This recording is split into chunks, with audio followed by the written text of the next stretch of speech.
அனைவருக்கும் வணக்கம். கணக்கெடுப்பு படிவத்தை எப்படி ஃபில் பண்ணணுன்றதை பார்க்க போகிறோம். கணக்கெடுப்பு படிவத்தில் உங்களுடைய பெயர் வந்துடும், நீங்கள் எந்த பூத்தில் ஓட்டு போடுறீங்கன்றதும் உங்கள் ஃபோட்டோ வந்து புகைப்படம் வந்துடும். இதில் புதிய புகைப்படம் ஒட்டணும். இப்போ கணக்கெடுப்பு படிவத்தை 3 கேட்டகரியாக பிரிச்சுக்கலாம். மேலே இருக்கிறது 1, இங்கே கீழே right hand side left hand side 2 இருக்குது. அதில் 2, 3 ஃபில் பண்ணிக்கலாம். ஒன்று எலக்டார் இந்த 2025 யார் யாரெல்லாம் வாக்காளராக இருக்காங்களோ அவங்க எல்லாருமே ஃபில் பண்ணணும். அடுத்தது 2, 3 எப்படி ஃபில் பண்ணணுன்றதை நம்ம அடுத்து பார்க்கலாம். இப்போ 1 நம்பர் எலக்டாரு 1 நம்பர் காலம் இருக்குல்ல, இது எல்லாமே 2025 வாக்காளர் பட்டியல் இருக்க எல்லாமே அவருடைய பெயர் முகவரி ஃபில் பண்ணிடுங்க. 2ஆம் நம்பரில் யார் ஃபில் பண்ணா 1 நம்பர் எலக்டாரு 2002 அவர் பெயர் இருந்துச்சுன்னா அவர் 1, 2 மட்டும் ஃபில் பண்ணுவார். இல்லை எனக்கு 2002 என்னுடைய பெயர் இல்லை, என்னுடைய தாயாரோ தந்தையாரோ அடுத்தது தாத்தா பாட்டி இவருக்கு 4 பேரில் யாரோ ஒருத்தருடைய பேர் அதில் வந்து 2002 இருந்துச்சுன்னா அவர் வந்து 3 நம்பர் காலத்தில் ஃபில் பண்ணுவார், 1, 3 ஃபில் பண்ணுவார்.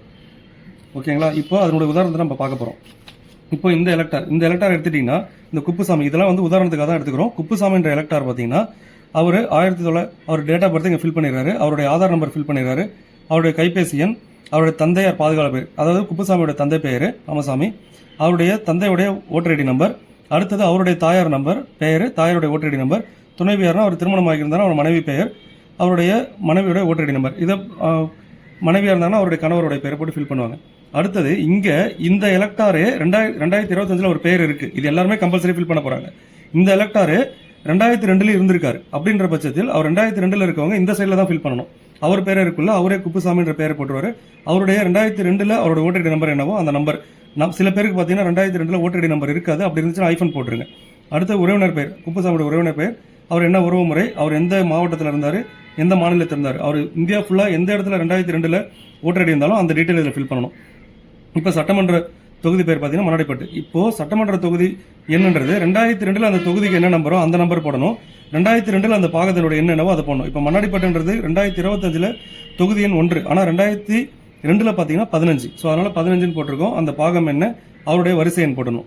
அடுத்தது அவர் கையெழுத்து போட்டுட்டு பிஎல்ஓ கையெழுத்து போட்டுருவாங்க. இவங்க இந்த உதாரணம் பார்த்தீங்கன்னா இந்த எலக்டாரு 2002 இருந்தார், அதனால 1ஆம் நம்பர் ஃபீல்டையும் 2ஆம் நம்பர் ஃபீல்டையும் ஃபுல்லாக ஃபில் பண்ணிடுறாரு. ஓகேங்களா? இப்போ அடுத்த உதாரணம் பார்க்க போகிறோம். அடுத்த உதாரணம் பார்த்தீங்கன்னா இந்த எலக்டாரு 2002 இல்லை, அதனால அவர் இங்கே ஃபில் பண்ணல. ஆனால் அவருடைய அம்மா இல்லை அப்பா இல்லை தாத்தா இல்லை பாட்டி யாரோ ஒருத்தவங்க வந்து 2002 இருந்திருக்காங்க. இந்த எலக்டாருக்கு அவங்க அப்பாவே 2002 இருந்திருக்காரு, அதனால என்ன ஃபில் பண்ணுறாங்கன்னா அவருடைய டீட்டெயில் ஃபுல்லாக இங்கே ஃபில் பண்ணிடுறாரு. ஃபில் பண்ணதுக்கப்புறம் அவருடைய உறவினர் இங்கே பாருங்க, முந்தைய தீவிர திருத்தத்தின் வாக்காளர் பட்டியலில் உள்ள வாக்காளரின் உறவினர் பெயர்னா இவருக்கு உறவினர்ன்றது யார், அப்பா தான். அவருடைய அப்பாவுடைய பெயர், அடுத்தது அவங்க அப்பாவுடைய ஓட்டர் ஐடி நம்பர், பழைய ஓட்டர் ஐடி நம்பர் 2002 என்ன இருந்துச்சு அது, அப்பாவுடைய உறவினர் பெயர், அப்பாவுடைய உறவினர் சேகர்ன்றவர் அவங்க அப்பாவுடைய உறவினர் பெயர் ராஜா. அடுத்தது அவருக்கு என்ன உறவு முறை, அவர் எந்த மாவட்டம் என்ன மாநிலம், இந்த சட்டமன்ற தொகுதி, அந்த முந்தைய சட்டமன்ற தொகுதியுடைய என்னென்னவோ அதெல்லாம் ஃபில் பண்ணிட்டு போட்டுருவார். அடுத்தது இந்த 2 எலக்டார் பார்த்தீங்கன்னா 2002 இருக்கிறவங்களுக்கு தான். இப்போ ஒரு எலக்டார் இவருக்கு வந்து பார்த்தீங்கன்னா இவருடைய பேர் 2002 இல்லை. அடுத்தது இவங்க அப்பா அம்மா தாத்தா பாட்டி இவங்க 4 பேர்ல யாரோ ஒருத்தவங்க 2002 இல்லை, இவர் மட்டும்தான் இப்போ 2025 இருக்காரு. 2002 இவர் உறவு முறையில் யாருமே இல்லைன்ற பட்சத்தில் இவர் மேலே இருக்க இந்த 1ஆம் நம்பர் ஃபீல்டு இருக்குல்ல, இது மட்டும் ஃபில் பண்ணிட்டு அவர் கையெழுத்து போட்டுட்டு பிஎல்ஓ கிட்ட சமர்ப்பிச்சிடலாம். ஓகேங்களா? இதுதான் வாக்காளர் கணக்கெடுப்பு படிவத்தை பூர்த்தி செய்யறதுக்கு ஒரு எக்ஸாம்பிள். நன்றி.